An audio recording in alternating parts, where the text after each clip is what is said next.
Di luar sana terdapat banyak agama yang berpenampilan seperti imej seorang Muslim, seperti memakai serban dan berhijab, sedangkan mereka bukan beragama Islam.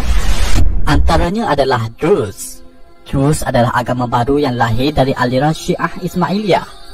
Mereka mendakwa Khalifah Fatimiyah di Mesir, iaitu Al-Hakim bi Amrullah adalah Allah dalam penjelmaan, yakni tajalli dalam bentuk manusia. Agama ini telah mengadun kepercayaan falsafah Yunani, Hindu dan Buddha dengan kepercayaan Syiah Ismailiyah. Pemakaian mereka ini adalah kerana pengaruh budaya dan masyarakat di Timur Tengah. Agama Saba'in Mandain. Saba'in Mandainism adalah agama yang lahir di Iraq, sekitar pesisiran sungai Efrat dan Tigris. Mereka menganggap Nabi Yahya atau John the Baptist adalah Nabi utama di sisi ajaran mereka. Mereka menjadikan ritual pembaptisan di sungai sebagai ibadat utama di sisi mereka.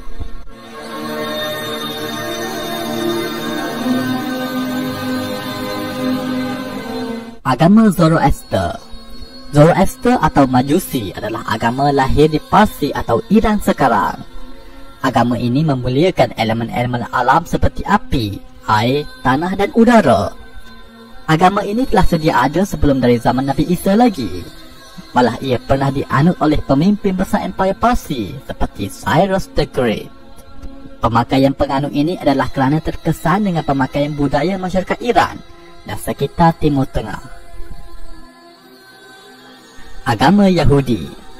Yahudi adalah agama yang dianut oleh bangsa Bani Israel atau Yahudi.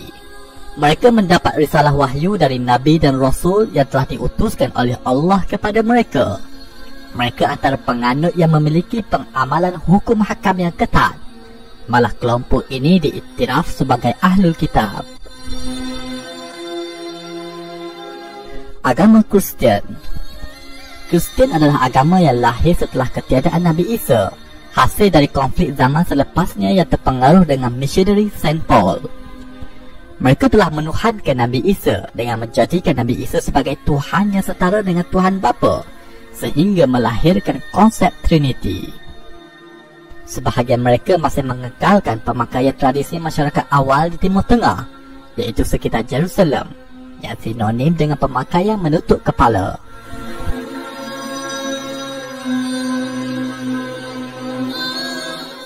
Agama Samaritan. Samaritan adalah agama kuno yang lahir sejak dari zaman sebelum Nabi Isa. Mereka adalah kelompok Bani Israel yang telah mengasingkan diri dari orang-orang Yahudi yang lain. Malah mereka mendakwa kitab Taurat orang Yahudi yang ada pada hari ini adalah menyeleweng. Mereka mendakwa kitab Taurat yang asli adalah kitab yang dimiliki oleh kaum mereka. Kini kelompok Samaritan berada di kawasan West Bank, Gunung Gerizim. Agama Yazdani. Yazdanism adalah agama baru yang lahir dari kalangan bangsa Kurdish. Mereka menyembah Tuhan yang bernama Yazdan. Mereka menggabungkan ajaran Hindu, Kristian, Majusi dan Sufi Batiniyah. Mereka beriman wujud ketua malaikat Merak yang dinamakan sebagai Melek Taus. Kisah Melek Taus ini adalah versi mereka membersihkan karakter iblis dalam versi Al-Quran. Mereka juga ada ritual memuja kubur wali mereka, iaitu kubur Adi Ibn Musafir yang terletak di Iraq. Agama Yasani. Yasanism atau Ahlul Haq atau KKI adalah agama baru yang lahir di Parsi dari kelompok Kurdish. Agama ini diasaskan oleh Sultan Sahak. Mereka menganggap Sultan Sahak sebagai nabi baru mereka.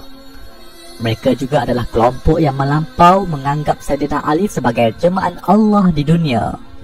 Mereka juga meminta pertolongan dengan Sayyidina Ali.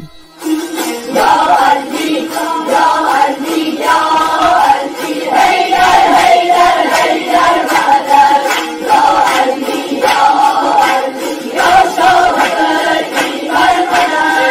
Agama ini bersifat sinkretisme dengan mencampuri agama Kristian, Zoroaster dan Hindu. Agama Qadiani. Agama Qadiani atau gerakan Ahmadiyah Qadiani adalah agama baru yang lahir di India pada abad ke-18. Mirza Ghulam Ahmad adalah pengasas gerakan ini. Dia telah mendakwa dirinya sebagai Rasul baru. Imam Mahdi dan Nabi Isa yang akan turun di akhir zaman. Qadiani juga telah mengubah beberapa syariat dalam Islam dan memiliki komuniti eksklusif di kalangan mereka. Agama Bahai. Bahai adalah agama baru yang lahir di Iran oleh tokoh mereka yang berdakwa sebagai Rasul, iaitu Sayyid Ali Muhammad Shirazi dan Mirza Hussein Ali. Mereka semua adalah lahir dari keluarga Syiah Imamiyah di Parsi dan akhirnya membawa ajaran baru versi mereka tersendiri. Pemakaian tokoh-tokoh terawal mereka menyerupai pemakaian Muslim di sekitar Timur Tengah. Ini kerana agama ini mula berkembang di Timur Tengah. Agama Sikh. Sikhism adalah agama muda yang lahir di negara India. Wujudnya agama Sikh ini juga hasil dari konflik antara agama Islam dan Hindu di India. Lalu wujud unsur Hindu dan Islam yang begitu jelas di dalam kitab suci agama Sikh itu sendiri. Mereka mewajibkan lelaki dan wanita memakai turban dan menutup kepala mereka. Selain itu, masih banyak lagi pemakaian keagamaan yang muncul terutama bagi gerakan agama baru hasil dari pecahan dari Kristian dan Islam.